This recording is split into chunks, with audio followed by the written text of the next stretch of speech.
Bom, como é que eu vou começar, né? Vamos começar do início. Eu nasci no Rio de Janeiro, filho de mãe engenheira e pai músico. Os meus pais se separaram quando tinha mais ou menos uns 3, 4 anos. Mas minha mãe sempre foi muito gata, muito esperta, se casou de novo. E eu sempre senti que eu tinha dois pais. Apesar de nascer no Rio de Janeiro, a minha história meio que começa mesmo em Macaé. Eu sou um cara do interior, sabe? Macaé foi meio que minha vida, assim, dos 8 até os 18 anos. Foi lá que começou a minha paixão por tecnologia. Eu comecei a empreender como muita gente começou, eu acho, sabe? Alugando fita de videogame, vendendo gibi, dando jeito. Na época, o Fábio, que é o meu segundo pai, ele comprou um 286. E naquela época era tudo texto, assim, não tinha mouse, Windows, tudo isso que a gente vê hoje não tinha. Mas aquilo era meio... Foi suficiente para começar a futucar e fuçar. Tinha uns joguinhos, tinha uns negócios de desenho, mas era bem rudimentar, assim. Não demorou muito tempo para eu ser o cara que consertava os computadores do bairro.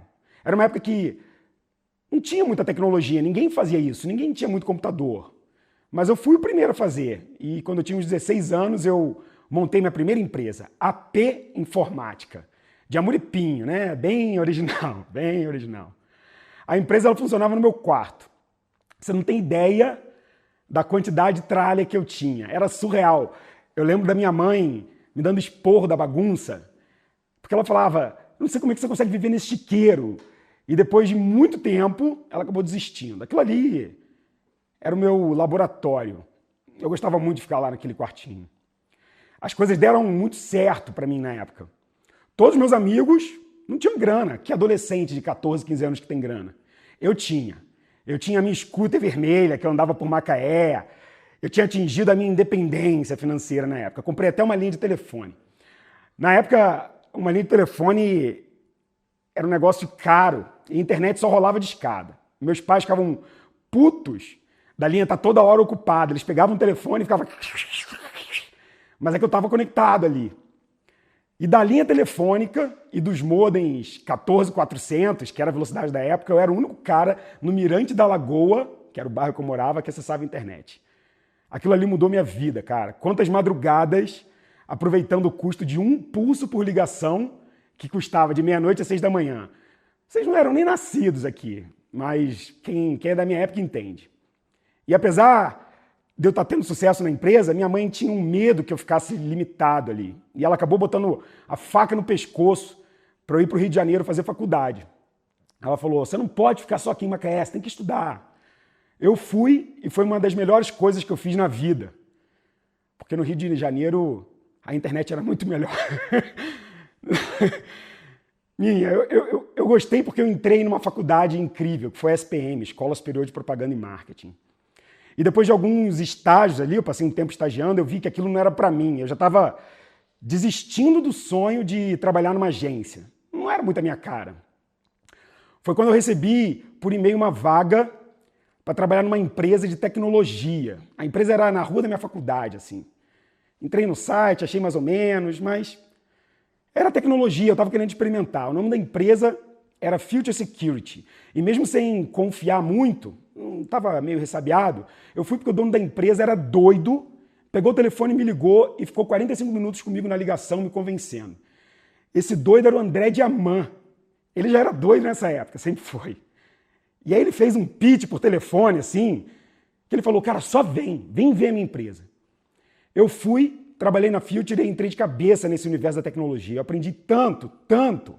Eu trabalhei desde o marketing, eu era estagiário, eu fui para a área de venda, eu fiz de tudo um pouco.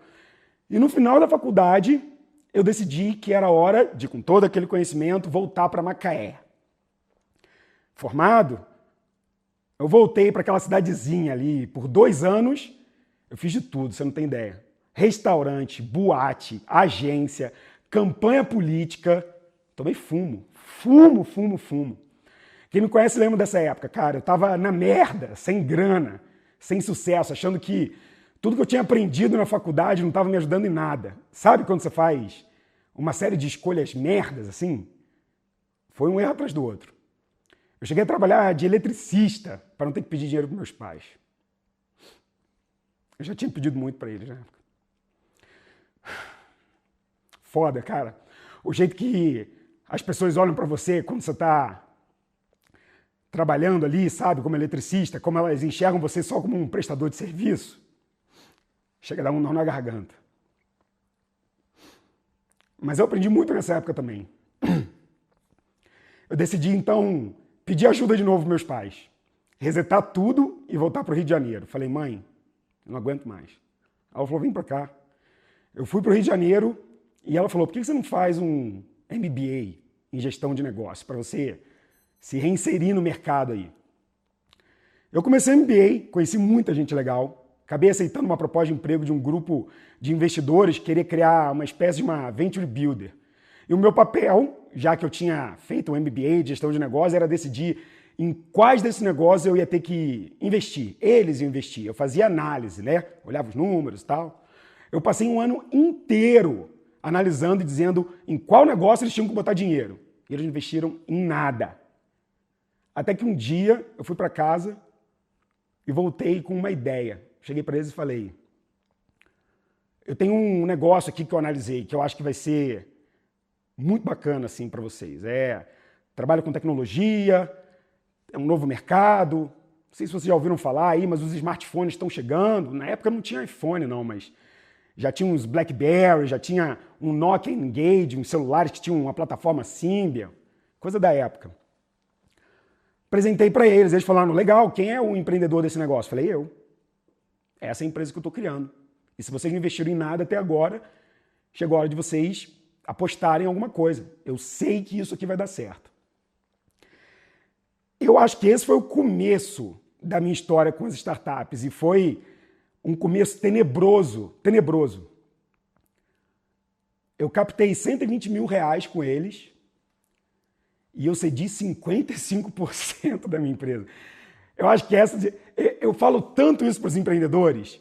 Cuidado com o cap table, não cede tanta participação, porque eu fui o primeiro a fazer a merda. Eu fiz assim,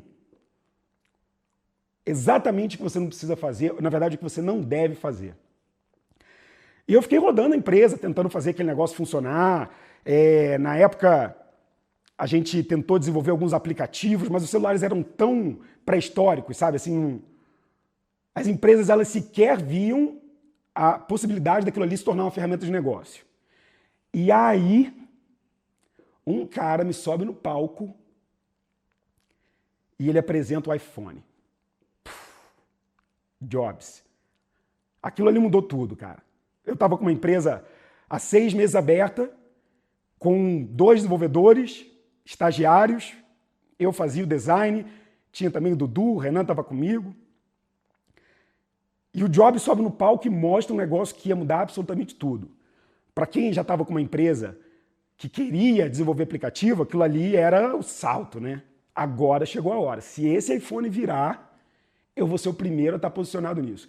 E eu lembro, cara, que eu falava com alguns amigos meus que não tinham perdido o tempo que eu tinha perdido. E eles já estavam bem nos empregos deles, sabe? E eu falava, cara, eu vou fazer uma empresa de aplicativo, vou fazer uma empresa de desenvolvimento de aplicativo. E eu tenho um grande amigo meu, se estiver vendo isso, vai ficar até puto comigo, Marcelo. Marcelo foi meu padrinho de casamento, meu primeiro casamento. E ele falou, pô, cara, já tem tanta empresa bacana fazendo isso, como é que você vai se tornar uma referência nisso? Cara, e eu vou te falar, assim, o Marcelo me ama de coração, cara, mas as pessoas não sabem, às vezes, como a falta de empurrão podem fazer você desistir, sabe? Mas eu queria mandar um foda-se pra ele. Eu falei, meu irmão, não vou fazer esse negócio, vou fazer todo mundo me engolir. Vocês vão ter que me engolir. E eu pensava isso, eu falava, caraca, mas ao mesmo tempo, toda mensagem que eu tinha que me mostrava que aquilo ali era difícil, também me deixava com certo medo, sabe? Tipo, e se eu não conseguir de novo? Puta merda. Eu já tava com aquela sensação de que eu era o cara que estava tentando empreender e ser criativo, mas que tinha que ficar quieto e fazer a profissão dele, sabe? Sabe quando você começa a achar que não vale a pena seguir a sua intuição? Mas eu fiz assim que, com 9 meses de empresa, iPhone já estava começando a ser importado para o Brasil, ninguém tinha, não vendia aqui na época. Mas algumas pessoas já estavam trazendo. E aí eu lembro que eu comprei um iPhone, cara, não tinha Não tinha nem copy-paste no iPhone na época, você não instalava aplicativos. A única coisa que ele tinha era câmera, Safari, o browser para você entrar e navegar na internet, mandar mensagem, mas não tinha nada. Você não instalava aplicativos no iPhone. Mas o Jobs já tinha falado que num futuro breve as pessoas poderiam desenvolver coisas para dentro desse celular. E eu fiquei batendo nessa tecla, tem que ser iPhone, tem que ser iPhone. Esse vai ser o futuro. A Apple ainda não tinha lançado, Google ainda não tinha lançado o Android. E os investidores que estavam vendo a grana mês após mês sendo queimada da startup. A gente não custava quase nada, vai. A gente gastava todo mundo, custava 8 mil reais na época por mês. Mas eu tinha pegado 120 mil e o dinheiro já estava acabando. E aí os investidores começaram a falar, você tem que começar a fazer website, você tem que começar a fazer trabalho de agência, você tem toda a estrutura aí, tem design, tem computadores, não sei o quê. Começa a fazer site, isso está na moda hoje em dia, não sei o quê. Eu falei, não, tem que ser aplicativo, tem que ser aplicativo. Vocês não estão percebendo, mas isso aqui é o futuro. E aí, eu decidi, talvez, dar mais um passo em falso. Eu cheguei para os investidores e falei, vamos fazer o seguinte, não está funcionando isso aqui. Eu lembro que eu estava nervoso. Eu cheguei para eles e falei, eu vou parcelar esses 120 mil, eu vou devolver tudo para vocês, que é mais uma coisa que uma startup não deveria fazer, né? Devolver dinheiro para o investidor quando não dá certo, mas eu não sabia o que era startup. E aí eu falei, mas eu quero 100% da minha empresa de volta. E eu fiz isso. 3 meses depois, por causa de um contato que eu conheci no meu MBA, eu vendi um primeiro projetão. Foi para o jornal o Globo, Diana que abriu a ponte para mim, amiga de faculdade. E aí, esse projeto, que hoje eu nem sei se é tanta grana assim, mas na época daria para a gente mais 6 meses de vida. Eu tinha acabado de recuperar a empresa, tinha vendido meu primeiro aplicativo, a gente estava animado e eu tinha 6 meses para dar certo. E aí eu vou te falar, chega uma hora que o jogo vira, cara. E eu não sei se é pela insistência, ou se é porque, sei lá, de tanto você apanhar, chega uma hora que alguém te ajuda. Eu tive muita gente que me ajudou. A gente vendeu o primeiro projeto e foi um sucesso. A gente vendeu o segundo e a gente começou a se tornar uma referência e a gente começou a fazer aplicativo para várias grandes empresas. E 2 anos depois de eu ter recuperado a minha empresa, a Sync já era uma referência em desenvolvimento de aplicativos mobile. Na época eu não tinha a mínima ideia do que era startup, mas eu já sabia o que era fazer um bom app. E a gente começou a ter muito resultado. Os apps que a gente fazia eram destaque na App Store, a gente era queridinha da Apple. Um monte de amigo empreendedor de hoje em dia, na época me mandava pedido de orçamento. Amor, eu estou querendo criar um novo negócio, você pode fazer o nosso aplicativo? Eu tinha uma empresa de desenvolvimento de aplicativo, não era uma startup, era uma software house. Mas eu já comecei a ficar importante no meio empreendedor, porque quase ninguém fazia aplicativo e a gente fazia. E foi numa dessas, no meio de um monte de desenvolvimento de apps e começando a ter uma empresinha legal, assim que já tinha batido 1 milhão de faturamento. O que parece muito, mas para uma empresa de serviço não é tanto assim, cara. 1 milhão vai muito fácil, porque você tem que contratar gente, e você tem os impostos, e você não sobra tanta grana, porque cada vez que você faz um projeto maior, você tem que aumentar o seu time. A gente chegou a ter 18 pessoas na Sync, trocamos de sede. E empresa de software tem um negócio interessante, assim, como o trabalho é chato, desculpa quem tem empresa de software, mas trabalho de empresa de software é chato. Você precisa, então, fazer de tudo para ser legal. Botar puff colorido, ter a área do café com um monte de biscoitinho para as pessoas, fazer festinha da empresa, porque não é fácil você ter que ficar ouvindo o cliente falando o que você tem que fazer no aplicativo, se você sabe mais do que ele. Aí você fala, caraca, eu não estou acreditando que esse cara está pedindo para isso. É que nem agência. Quando você manda arte para o cliente fala, a gente queria fazer uns ajustes e sai completamente diferente. Designers sofrem com isso também. E aí, com a Sync e a gente desenvolvendo aplicativos e ganhando grana e ficando cada vez mais relevante, veio uma oportunidade de participar de um evento que apareceu, cara. Não lembro quem foi que me indicou, mas vai ter um evento no Rio de Janeiro chamado Startup Weekend. E eu, caramba, Startup Weekend? Entrei lá nessa página e tinha um monte de discursos de tecnologia, de startups, futuro, tecnologia, apps. Falei, opa, procuramos desenvolvedores, procuramos pessoas de negócios, procuramos designers. Vem aqui para o nosso evento para passar um final de semana construindo um aplicativo, criando a sua startup. Aí o que eu pensei? Vou lá fazer minha startup. Não. Eu pensei, se tem desenvolvedor, eu vou lá tentar roubar uns para minha empresa.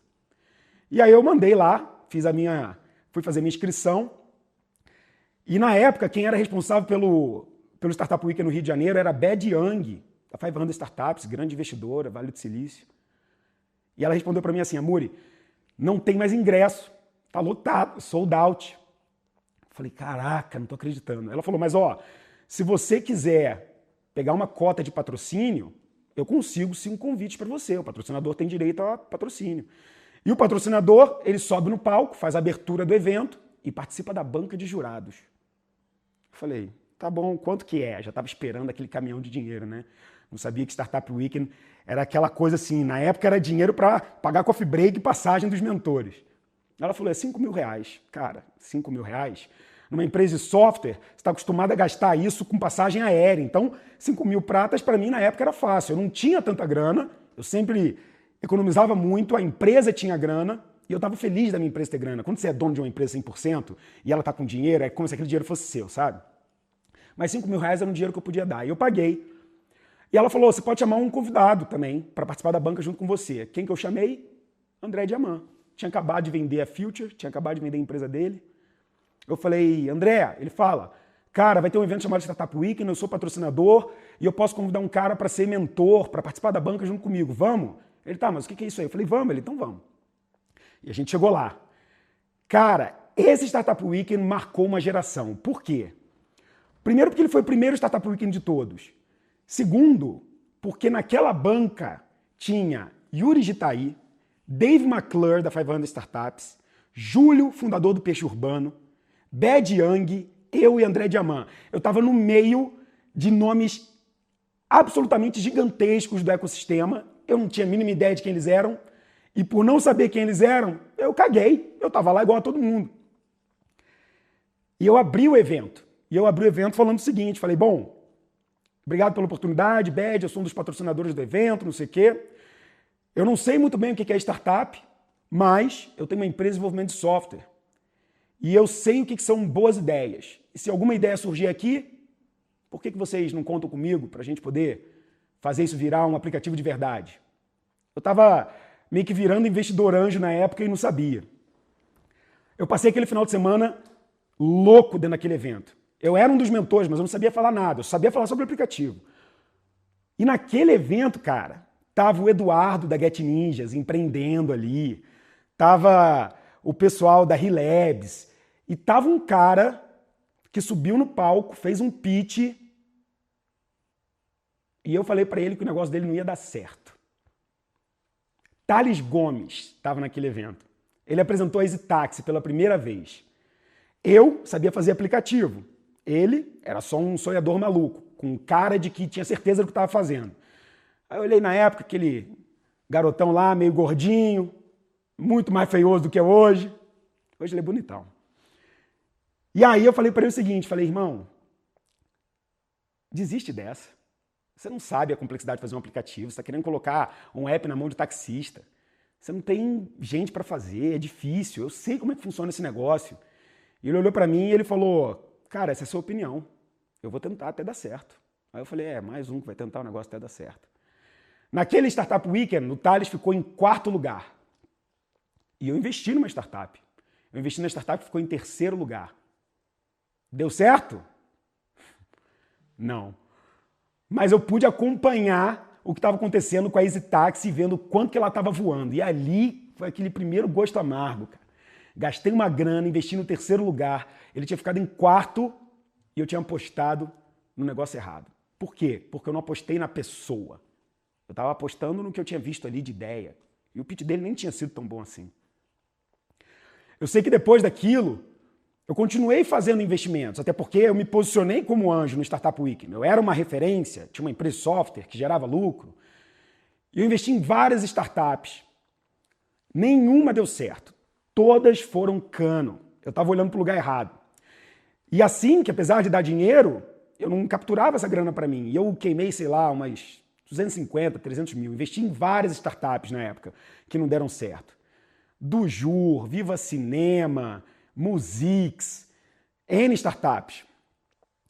Investi, inclusive, numa startup de uns amigos meus, que já estavam até faturando, já tinham um cliente, mas ainda estavam trabalhando no emprego que eles tinham, né? E aí, depois daqueles 11 investimentos, e eu só tinha perdido grana, eu tinha queimado o lucro da minha empresa, estava ainda com a empresa rodando e tal, mas tinha perdido completamente o controle principalmente emocional, de pensar, cara, se eu tivesse pegado esse dinheiro e botado no bolso, se eu tivesse comprado um carro, feito uma viagem, comprado um apartamento, mas não. Por que eu fui investir nas ideias dos outros, cara? E eu comecei a construir minhas próprias ideias. Foi na época que eu comecei a construir as minhas primeiras startups. Eu fiz o CrossFi, que até vendeu na época, a gente conseguiu ganhar uma grana, mas a gente não conseguiu investimento, acabou não dando certo. E eu comecei o Blogo, junto com o Renan e o Ivan na época. Mas uma dessas startups, das 11 que eu tinha investido, ela tinha ido para dentro da Sync, ela estava trabalhando junto com a gente. Porque eles queriam sair do trabalho deles para focar na startup. E eu falei, vem trabalhar aqui com a gente. Então, a Sync, ela tinha um ambiente muito criativo. Desenvolvedores, designers, artistas. A gente tinha um time incrível, a vibe era muito legal, cara. E essa galera da Admatic entrou, saiu do seu trabalho, o Rafa e o Léo, e começaram a tocar a Admatic de dentro da Sync. Pegando muitos insights dos nossos designers, dos nossos desenvolvedores, eles começaram a crescer. Eu então peguei eles pelo braço e falei, cara, de todos esses negócios vocês estão dando meio que certo. Eu conheço um cara que talvez possa ajudar a gente a dar o próximo passo.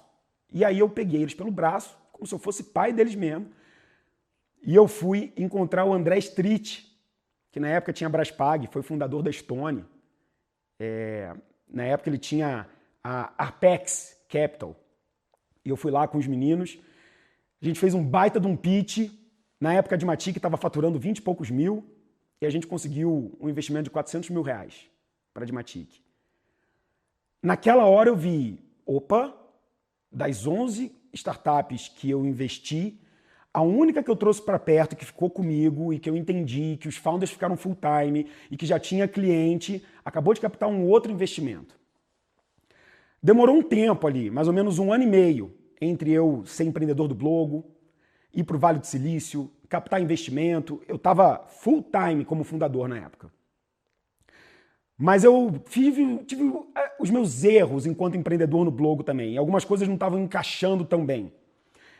Mais ou menos 1 ano e meio, 2 anos de Blogo, já tinha lançado, a gente era queridinha da Apple.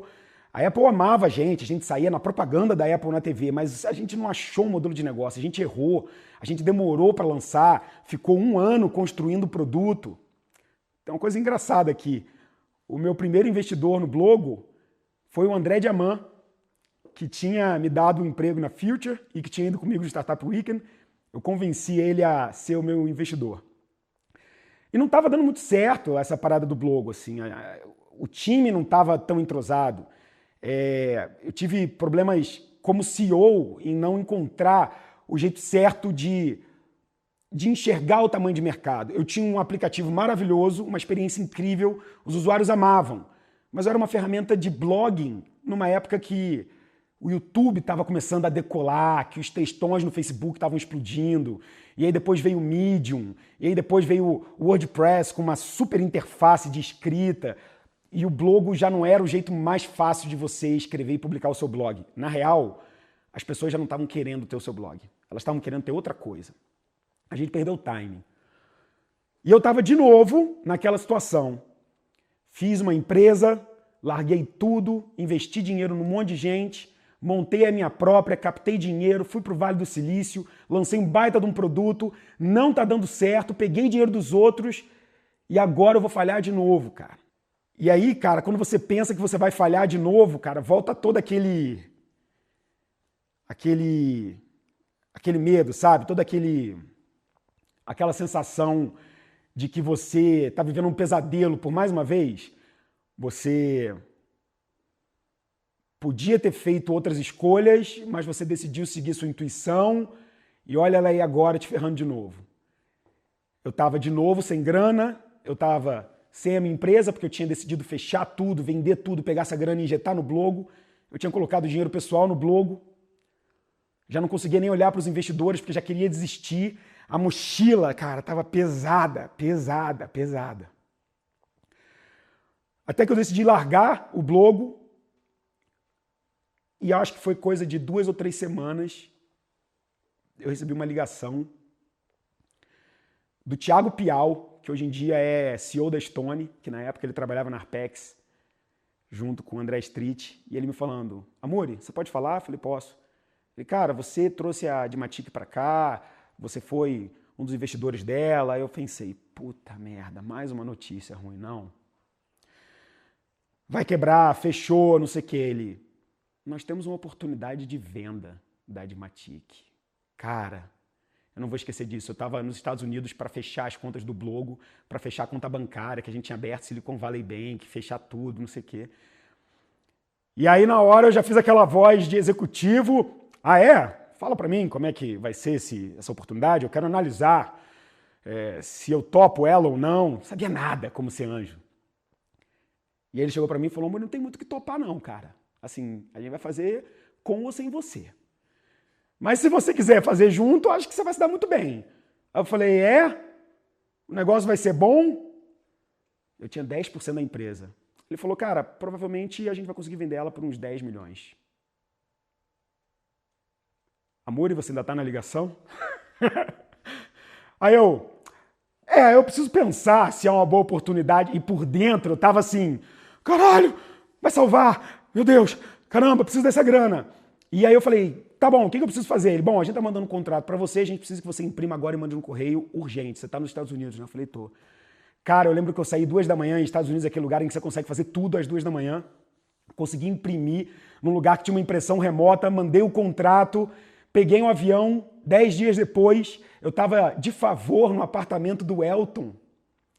Elton e Emília, fundadores da Content Tools, que virou Growth Hacker, me cederam os apartamentos dele, que ficava bem no meio do Tenderloin, que é tipo uma favela em São Francisco. E aí eu estava naquele lugar assim horroroso, a cidade é maravilhosa, mas aquele bairro horroroso. E aí eu lembro que eu arrumei minhas coisas, adiantei minha passagem, falei, cara, eu preciso ir para lá porque eu preciso conversar com os empreendedores. Eu cheguei no Brasil, meu coração batia tanto, porque era questão de 2 semanas para a gente assinar e fazer o deal. E o deal foi um deal maravilhoso, assim, o negócio foi incrível. A Arpex conseguiu pegar 7 empresas que ela tinha investido e ela ia fazer uma venda de todas elas juntas para a B2W, que era dona da Americanas.com da Submarino. E a Admatic era uma das empresas. A Admatic, que na época, quando eu fiz investimento, fazia R$8 mil por mês, e quando a gente foi lá na Arpex pegar o investimento fazia 25, já estava fazendo uns 70, 80 pau. Os caras estavam mandando bem, cara. Empreendedor raiz, assim, nunca apareceu, nunca foi pra mídia, mas, pô, andou bonito, cresceu e conseguiu entrar nesse bolo. A mesa de reunião era pelo menos umas 40 cópias dessa grossura aqui de contratos assinados por todo mundo. E a gente ficou 1 hora assinando todas as vias. Demora muito, vocês não têm noção como é que é o deal do exit, assim, o dia que você vai vender um negócio. E tudo pode dar errado. Se o dono da empresa morre, se o presidente decide dar um tiro em alguém, esse deal cancela. Se alguém descobre um escândalo e as ações despencam, o deal ir embora. Imagina para um cara que só tá tomando porrada e você vê que você tá no dia que pode dar tudo certo ou dar tudo errado. Eu gosto muito da história do Alfredo, em que ele também estava para vender a startup dele e no dia da assinatura ele chegou para mim e falou, pô, irmão, vou tentar comprar uma passagem para ir para lá, não sei o que. Eu falei, como assim? O que você está falando? Ele, pô, cara, o pessoal disse que tem que assinar amanhã de qualquer jeito e não sei o que, mas, pô, eu tô pensando se eles não conseguem me dar mais um tempo. Eu falei, pega a porra de um helicóptero e vai agora, irmão. Se acontece alguma coisa, o deal acaba. E se a Vetex descobre que tu é doido? Aí ele, irmão, ele já sabe que eu sou maluco. E aí eu lá assinando os documentos, os advogados recolheram aquilo. Parabéns, pessoal. Tá tudo certo, não sei o quê. Aí eu falei, não, tá tudo certo não, eu tô dando refresh aqui na minha conta bancária, não tem dinheiro nenhum. E eu ficava dando pra cima assim, ó, cadê? Eles iam pagar em 6 parcelas. E não entrava. Cara, sem sacanagem, devia ter uns R$ 1.200 na minha conta, não mais do que isso. E aí uma hora eu dei uma arrasta pra baixo, aquele arrasta assim, sabe, quando você faz pra carregar, e aí apareceu o extrato lá. Pau! Eu nunca tinha visto tanto dinheiro na minha conta. Eu saí dali, cara, e eu fui direto contar a notícia pro Renan, que era o meu sócio, fui direto falar pros meus amigos, não sei o quê. Eu falei, caraca, vendi a primeira empresa, entrou a grana, não sei o quê. Isso foi um evento que mudou completamente a minha vida, porque eu não sei se você tem isso, mas demorou muito tempo para eu acreditar que eu era bom, sabe? Demorou muito tempo. E aquela grana, ela não só tampava todos os buracos, mas ela me deu segurança, sabe? Para tipo assim, agora eu vou fazer o que eu acredito, cara. Agora eu não preciso mais de favor de ninguém. E parece que bate com os 30 anos, né? A gente começa a acreditar que a gente é bom em alguma coisa. E até lá, parece que a gente tem que ficar pedindo permissão para todo mundo, sabe? É impressionante às vezes como uma dose de confiança faz toda a diferença. A partir dali, eu entendi qual era o meu jogo. Meu jogo não era continuar empreendendo. Vocês são muito malucos de estar empreendendo. Eu gosto de empreendedor, mas vocês são doidos, porque o bom mesmo é estar do outro lado. O bom é você encontrar pessoas que vão te levar ao sucesso junto com elas. E esse exit, a venda da Admatic para a B2W, ela foi o meu grande turning point, porque ela me mostrou que eu estava fazendo um negócio muito errado antes. Ela me mostrou o meu maior erro. Eu estava colocando os meus medos e as minhas frustrações no momento que eu ia escolher um negócio para investir. Por justamente não ter me visto como um empreendedor que tinha conseguido fazer as coisas dar certo, os empreendedores que chegavam para mim com as certezas deles, eu achava que eles estavam errando que nem eu errei. Eu me projetava neles. E naquele momento eu falei, cara, é isso que está errado, sacou? Se agora com essa grana eu tenho a confiança para fazer o que acredito, se agora eu quero mudar e inverter o outro lado da mesa, eu tenho que começar a acreditar nos empreendedores, porque a Admatic era assim. E aí eu me coloquei numa posição que eu acho que foi o grande diferencial para eu começar a me tornar um investidor anjo que eu me coloquei, que eu me tornei hoje, que eu estou me tornando. Foi talvez a minha primeira grande tese. Se tem alguma tese que eu comecei a criar, foi naquela hora ali. Eu ia começar a ouvir muito mais os empreendedores que acreditavam no que eles queriam ser e que tinham a certeza absoluta de que eles iam conseguir dar certo, porque eles iam encontrar os caminhos, e eu tinha que me afastar cada vez mais dos meus medos na hora de julgar o negócio deles. Eu vivi esses dois lados. Eu fui um empreendedor. Eu errei ali. E faltava em mim essa confiança que eu já percebia em outros empreendedores. E agora eu estava do outro lado da mesa como investidor que podia apostar nessas ideias. Então a minha tese, ela começou a ser criada em cima disso. E a partir daí, virando de posição, entendendo o sofrimento desse empreendedor, eu comecei a ver que era hora de eu me dedicar 100% a encontrar os melhores jockeys e não os melhores cavalos, que é uma coisa que eu sempre falo. Você tem que apostar no jockey, não no cavalo. O cavalo troca. Olha quantas vezes eu errei, olha quantas falhas eu tive até acertar. Mas eu estava pilotando aquele carro, sacou? Eu estava em cima do cavalo. Olhos igual ao que o pessoal da Admatic, o Rafa, o Léo tinham. Uma espécie de ingenuidade. Era isso, eles eram ingênuos. eles tinham tanta certeza do que eles iam fazer que eles ignoravam todos os outros problemas que podiam vir. E aí eu fiz investimentos em pessoas que tinham o mesmo perfil. Guilherme Junqueira, da Gama Academy, Matt Montenegro, da Vid Monsters, Elton e Emília, da Content Tools, que virou Growth Hack, Matt Montenegro, da Vid Monsters. Eu acho que é isso, você não precisa da aprovação de ninguém para ser quem você quer ser. Tools, que virou Growth Hackers. Eu comecei a investir em empreendedores que, quando você conversava meia hora com eles estavam tão dentro do negócio, eles queriam tanto botar aquele MVP para rodar, eles acreditavam tanto que se eles construírem aquilo ali vai dar certo, eles estavam construindo, eles não estavam só sonhando ou pensando ou medrosos, eles enfrentavam. Que eu comecei a fazer investimento nessas pessoas e eles começaram a me indicar como anjo para fazer outros investimentos depois disso. E aí a história, ela provavelmente é mais conhecida a partir daqui. Porque com essa confiança, o primeiro exit e investindo em outros empreendedores, eu fui convidado para ser presidente da B Startups, assumi como vice junto com o André, depois o André saiu, foi para um outro projeto, eu virei presidente, mas eu já estava com a confiança, já tinha feito 4, 5 investimentos depois dos meus primeiros 10 errados. Comecei cada vez mais a ter uma visão de alguém que tinha vivido muito e como presidente da B Startups, depois eu acabei fazendo o primeiro Startup Weekend numa favela, que foi o meu jeito de devolver, de certa forma, o aprendizado que o Startup Weekend tinha me passado. Eu virei um evangelizador do Startup Weekend, fiz o primeiro weekend de uma favela no mundo, foi um evento incrível. Fui curador da Campus Party, comecei a me tornar uma referência, a B Startups me projetou muito como essa pessoa que entendia os dois lados da mesa. Ele é investidor anjo, mas ele já empreendeu, ele é amigo dos empreendedores.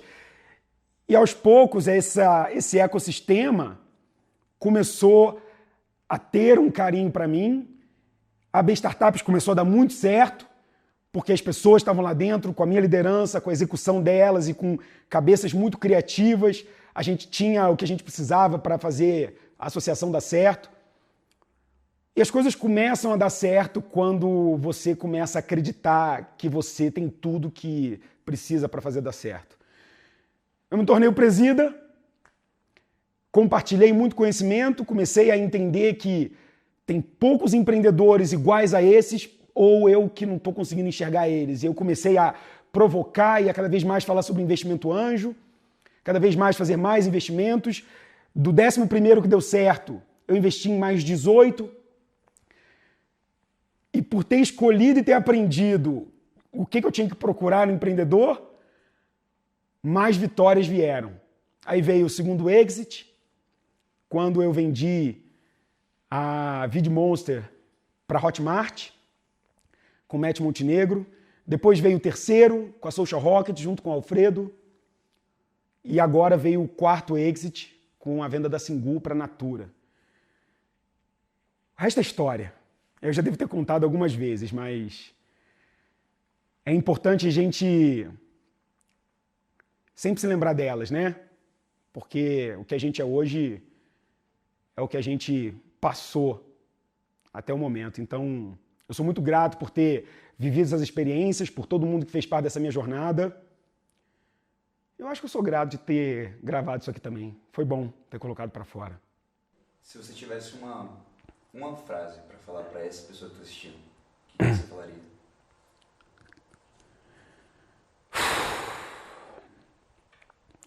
Se eu tivesse uma frase...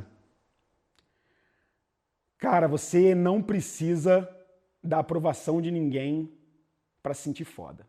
Você não precisa da aprovação de ninguém para fazer o que você acredita. Você não precisa da aprovação de ninguém para ousar, para arriscar, para tentar.